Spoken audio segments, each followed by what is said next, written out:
Hello guys, in this video I am going to show you how to close your account in the Snapwire application. But first I just want to mention, don't forget to subscribe to my channel, because at 10,000 subscribers I am going to show you my whole YouTube revenue statistics and growth strategy, as well as how to make money online. Let's jump into it.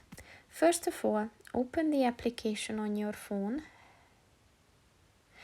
And then click on the three lines at the top of the page on the left. And then click on the settings button. And at the very end of the page, there is a close account button. So click on that.